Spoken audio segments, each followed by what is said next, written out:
আমাদের যে প্রতি বছরের যে দুর্ঘটনায় নিহত যে সংখ্যা, সেটা আমরা একটা পরিসংখ্যান করে দেখেছি যে আমাদের ৫ বছর থেকে ২৯ বছর পর্যন্ত ঝরে যাওয়া, এই টোটাল ঝরে যাওয়ার অংশের প্রায় ৩২%। তার মানে যে ইয়াং জেনারেশন যারা আমাদের ইকোনমিকে টেক অফ করবে, তাদের অধিকাংশ কিন্তু আমরা রাস্তায় ঝরে যাচ্ছি। এটা চলতে দেওয়া যায় না। আমরা এটাকে যেভাবেই হোক এটাকে আমরা রোধ করবো।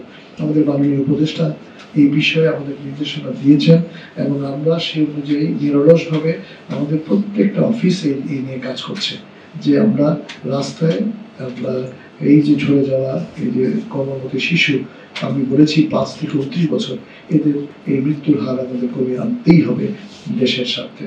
যে পরিসংখ্যানগুলো যদি আপনারা একটু দেখেন, তাহলে আমাদের রাস্তায় কিন্তু যে পরিমাণ মানুষ ঝরে যাচ্ছে, এটা মেনে নেওয়া যায় না। আমরা জানেন আমাদের এসডিজি গোল যেটা আছে, সেখানে আমাদের টার্গেট কিন্তু ২০৩০ সালে আমাদের দুর্ঘটনা হাফে নামিয়ে আনার কথা আমাদের নির্দেশনা রয়েছে। আমরা কিন্তু হাফ তো দূরের কথা, এখনো আমরা মানে কাঙ্ক্ষিত লক্ষ্যে অনেক দূরে অবস্থান করছি। এটা যেমন আমাদের দেশের জন্য একটি আতঙ্কজনক অধ্যায়। পাশাপাশি আরেকটা জিনিস বলি, যেটা আমরা বলছি যে আমরা কিন্তু দ্রুত আমরা উন্নত বিশ্বের দিকে এগিয়ে যাচ্ছি। আমাদের কিন্তু অনেক প্রাপ্তি আছে, আমরা কিন্তু অনেক দিক থেকে ভালো করছি, আমরা এগিয়ে যাচ্ছি, কিন্তু একটা জায়গায় কিন্তু আমরা পিছিয়ে যাচ্ছি। সেটা আমাদের মনে রাখতে হবে। সেটা হচ্ছে যে বাংলাদেশ কিন্তু এখন ডেমোগ্রাফিক ডিভিডেন্ডে আমরা অবস্থান করছি।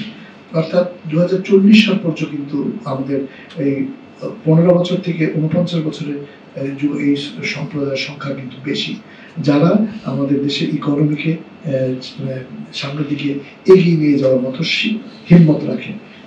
সুতরাং আমাদের এই ১৫টা বছর আমাদের দেশের ইকোনমিকে সার্বিক দিক থেকে আমাদের টেক অফ করতেই হবে, যদি আমরা আমাদের দেশকে উন্নত বিশ্বের সাথে এগিয়ে নিয়ে যেতে পারি। এক্ষেত্রে একটা প্রধান অন্তরায় কিন্তু আমাদের সড়ক দুর্ঘটনা।